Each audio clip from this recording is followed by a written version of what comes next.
St. Vincent's response to pandemic. St. Vincent was no stranger to pandemic. On perhaps no other topic were his emotions so deeply stirred. Outbursts of the plague ravaged Europe frequently during his active years, taking the lives of many whom he loved. Margaret Nassau, whose story he often told and whom he always regarded as the first daughter of charity, succumbed to the plague at 27, even before the daughters were recognized juridically. Lambert O'Couty, of whom Vincent once said, "The loss of this man is like having me tear out one of my eyes or cut off one of my arms," and whom he sent to establish the congregation of the mission in Poland, died serving the plague-stricken in Warsaw in 1653. Antoine Lucas, much admired not only by Vincent but also by other founders of religious communities at the time, died from the plague on Geneva. Tragedies piled up in Vincent's life, especially in the 1650s. He often spoke of war, plague, and famine as the scourge of the poor. In addition, there were persecutions in Algiers, Tunis, Ireland, and the Hebrides. The congregation of the mission's first martyr, Thaddeus Lay, a seminarian, gave his life in Limerick in 1652. His persecutors crushed his skull and cut off his hands and feet in the presence of his mother. When in 1657, on top of hearing that 3 priests had died on their way to Madagascar, Vincent received news that 6 members of the house in Geneva had succumbed to the plague.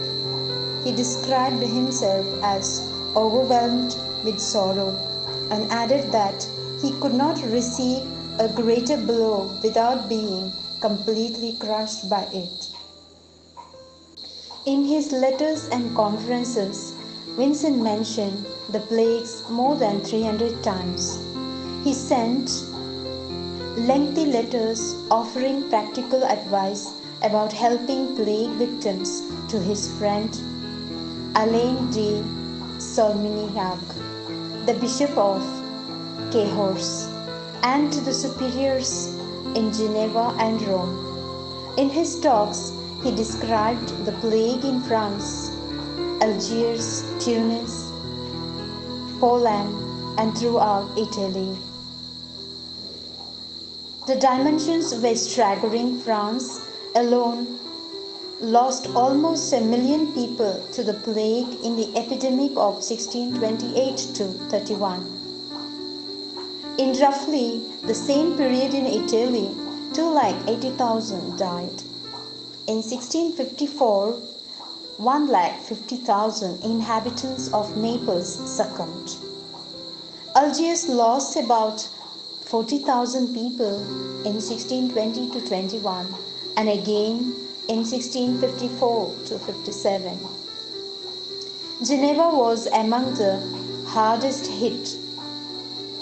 Half the city died in 1657. The long list of members of the Vincentian family who lost their lives there is touching. As one might imagine, the Daughters of Charity and the confraternities were on the front lines in ministering to those afflicted by the plague. Some of what Vincent said to his priests, his brothers and his sisters, as well as to lay women and men in the confraternities is colored by the circumstances of the times and by the lack of medical knowledge and resources that we have today. But much of what he said and how he reacted is quite relevant as the members of the Vincentian family confront COVID-19. As they struggled with painful emotions, Vincent remained convinced that no matter what the circumstances, he must never abandon the poor. They are our portion in life, he stated. He was firm in telling the members of his family that even in extremely difficult circumstances, we must be creative in finding ways to tend the needs of the suffering.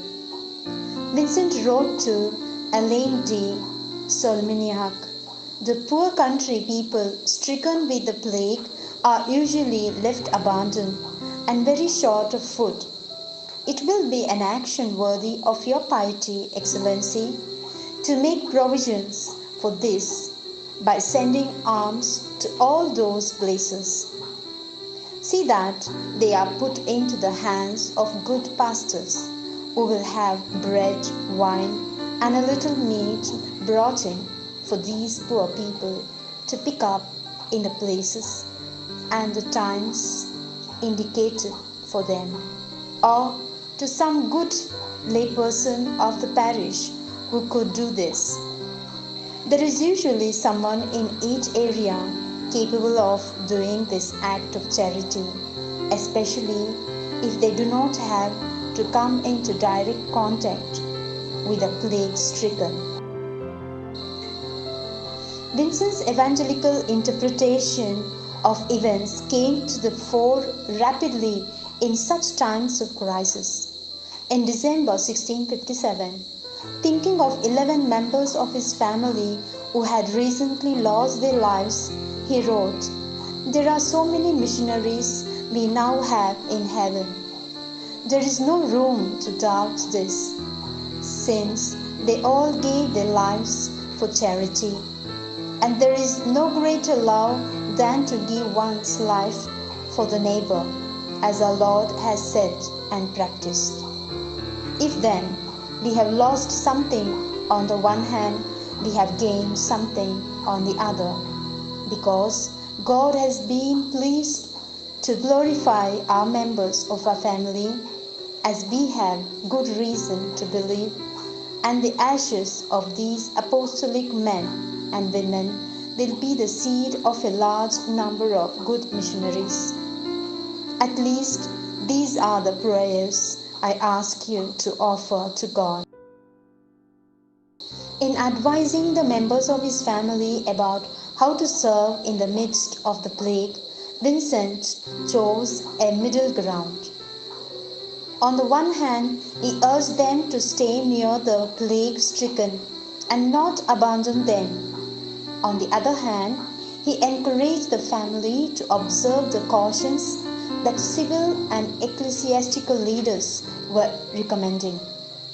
He told Etienne Blachron, the superior in Geneva, "The only thing I recommend most earnestly and ardently to you is to take all reasonable precautions to preserve your health." Blachron took numerous risks and died from the plague in 1657.